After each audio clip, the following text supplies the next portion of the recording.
നമസ്കാരം. The path is the goal എന്ന discussion സീരീസിൻ്റെ അടുത്ത സെഷനിലേക്ക് വീണ്ടും ഏവർക്കും സ്വാഗതം. നമുക്ക് ആദ്യം മെഡിറ്റേഷൻ ചെയ്യാം. കണ്ണുകൾ അടച്ച് ശാന്തമായിരിക്കൂ.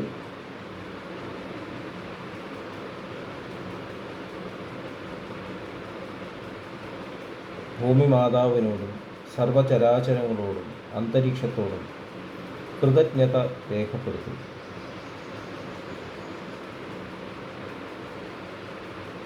ഭൂമി മാതാവിൽ നിന്നുമുള്ള ഹീലിംഗ് എനർജി കാലുകളിലൂടെ പ്രവേശിച്ച് ശരീരം മുഴുവൻ വ്യാപിക്കുന്നതായും ശരീരത്തിലെ എല്ലാ ഭാഗങ്ങളെയും എല്ലാ കോശങ്ങളെയും റിലാക്സ് ചെയ്യാൻ സഹായിക്കുന്നതായും അനുഭവിക്കും.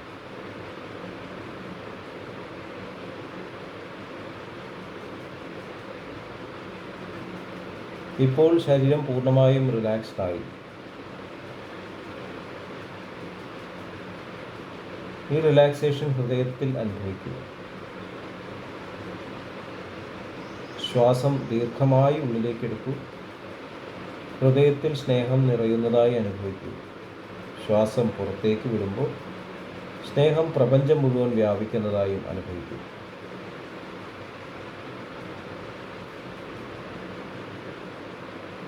ഹൃദയത്തിൽ കുടികൊള്ളുന്ന സ്നേഹത്തിൻ്റെ സ്രോതസ്സിൽ നിന്നും ഉദ്ഭവിക്കുന്ന ദിവ്യപ്രകാശം മനസ്സിനെ ആകർഷിക്കുന്നതായി അനുഭവിക്കുക.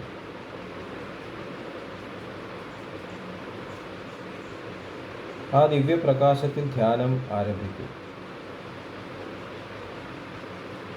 മനസ്സിൽ ചിന്തകൾ വരുന്നുണ്ടെങ്കിൽ മൃദുവായി അവയെ അവഗണിക്കുക. ദിവ്യപ്രകാശത്തിൽ ധ്യാനം തുടരുക. Please start meditation.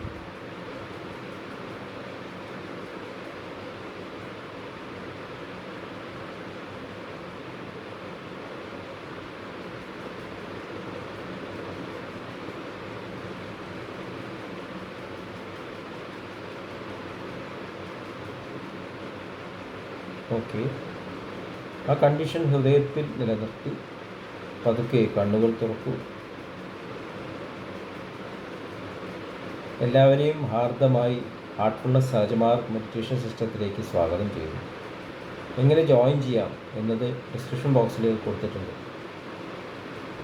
നമ്മുടെ ജീവിതത്തിൽ നമ്മൾ ഓരോ അനുഭവത്തിലൂടെയും കടന്നു പോകുമ്പോൾ നമുക്ക് സമാധാനം ലഭിക്കണം. ഇതാണ് നമ്മുടെ ജീവിതത്തിൻ്റെ ലക്ഷ്യമായിട്ട് നമ്മൾ കാണുന്നത്.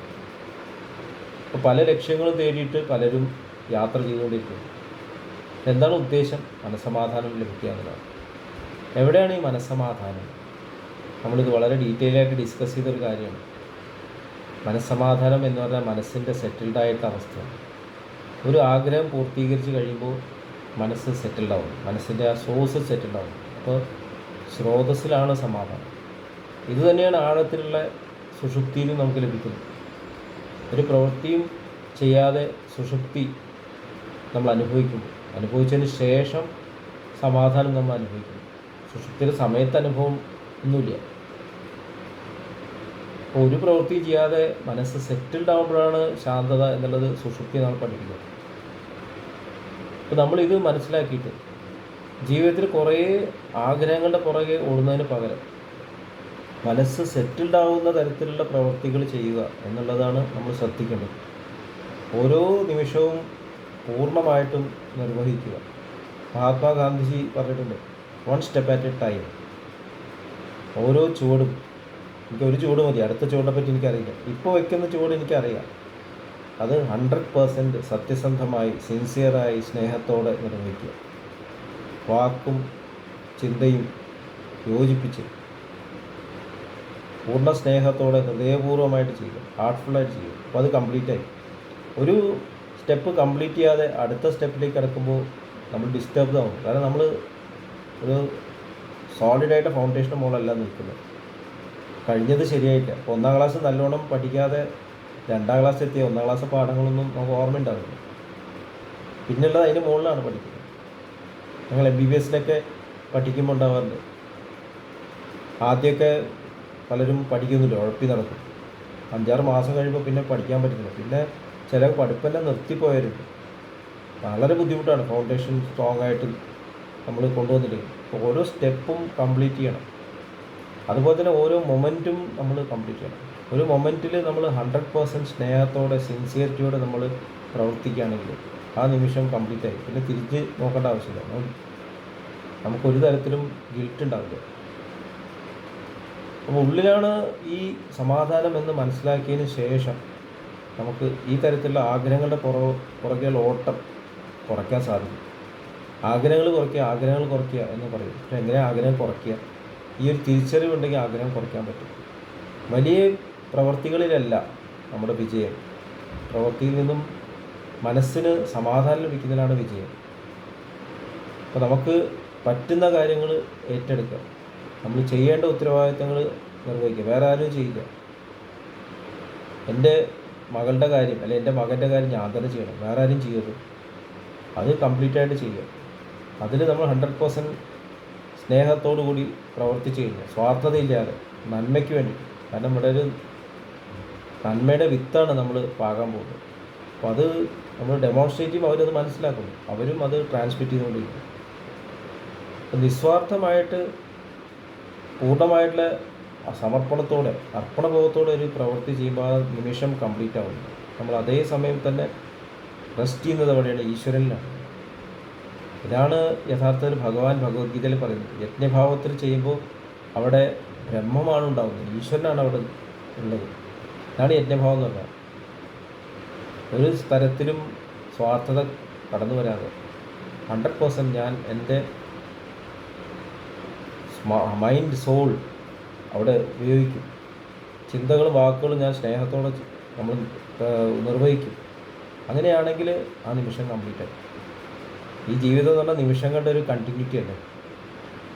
ഒരു നിമിഷം അടുത്ത നിമിഷം, നിമിഷങ്ങളെല്ലാം ഈ തരത്തിൽ സ്നേഹത്തോടെ കണക്ട് ചെയ്യുകയാണെങ്കിൽ ഒരു മൊമെൻറ്റ് സ്നേഹത്തിൻ്റെ ഒരു മൊമെൻറ്റ് മാത്രമായി മാറും. അപ്പോൾ സ്നേഹത്തിൻ്റെ മൊമെൻ്റ് എന്ന് പറഞ്ഞാൽ സമയമില്ല, സമയത്തിനെ ട്രാൻസെൻഡ് ചെയ്യുന്നു. ഇതിനാണ് നമ്മൾ സമാധി എന്നും തുര്യ അവസ്ഥ എന്നൊക്കെ പറയുന്നത്. സ്നേഹത്തിൻ്റെ മൊമെൻറ്റ്സിനെ കണ്ടിന്യൂസ് ആയിട്ട് നമ്മൾ ചെയ്തുകൊണ്ടിരിക്കുക. ഡിസ്കണക്റ്റഡ് ആവാതിരിക്കുക. ജീവിതത്തെ ലളിതമാക്കുക എന്ന് നമ്മൾ മാസ്റ്റേഴ്സ് പറയുന്നത് കൊണ്ട്. കാരണം ലളിതമായിട്ട് ജീവിക്കുമ്പോൾ നമുക്ക് കാര്യങ്ങൾ ചെയ്യാൻ ഒരുപാട് സമയം വേണ്ട, ഒരുപാട് സാമഗ്രികൾ വേണ്ട. നമ്മൾ പഠിച്ച കാര്യങ്ങൾ നല്ല രീതിയിൽ ചെയ്യാം. ഇനി അടുത്ത സ്റ്റെപ്പിലേക്ക് കിടക്കുമ്പോൾ ആ സ്റ്റെപ്പിന് വേണ്ട കാര്യങ്ങൾ പഠിച്ചതിന് ശേഷം അത് കംപ്ലീറ്റ് ചെയ്യുക, അതിലേക്ക് ഇറങ്ങുക. അതും 100% നിർവഹിക്കും. ഷെയർ ചെയ്യുക, സംശയങ്ങളിൽ ചോദിക്കുക, ഹമ്പിളായിട്ടിരിക്കുക. ഞാനാണിത് ചെയ്തതെന്നൊരു തോന്നൽ അവിടെ ഉണ്ടാവരുത്. അപ്പോൾ കുറ്റബോധം ഉണ്ടാവില്ല. നമ്മളങ്ങനെ കംപ്ലീഷനിൽ ഒരു കാര്യം ചെയ്യാത്തതുകൊണ്ടാണ് നമ്മുടെ ജീവിതം നിറച്ചും ഭാരം വരുന്നത്. തലവേദന, സ്ട്രെസ് ഒക്കെ ഈ കംപ്ലീറ്റ് അല്ലാത്ത മൊമെൻറ്റ്സ് ഉള്ളതുകൊണ്ട് മാത്രമാണ്. ഇത് മനസ്സിലാക്കിയിട്ട് നമുക്ക് ഓരോ നിമിഷവും ഹാർട്ട്ഫുള്ളായിട്ട് 100% അർപ്പിച്ചുകൊണ്ട് പ്രവർത്തിക്കാം. അങ്ങനെ ഈ നിമിഷങ്ങളുടെ ഈ ശൃംഖല സ്നേഹത്തിൻ്റെ ഒരു ശൃംഖലയാക്കി നമുക്ക് മാറ്റാം. ഇതാണ് ഹാർട്ട്ഫുൾനെസ്, ഇതാണ് സഹജമാർഗ്ഗം. ഇത് തന്നെയാണ് പാത, അത് തന്നെയാണ് ലക്ഷ്യം. അതുകൊണ്ടാണ് പാത തന്നെയാണ് ലക്ഷ്യം എന്ന് പറയുന്നത്. ഇത്രയും പറഞ്ഞുകൊണ്ട് ഇന്നത്തെ ഡിസ്കഷൻ ഇവിടെ അവസാനിപ്പിക്കാം. അടുത്ത സെഷൻ വരെ ഇവിടെ വാങ്ങുന്നു. നന്ദി, നമസ്കാരം.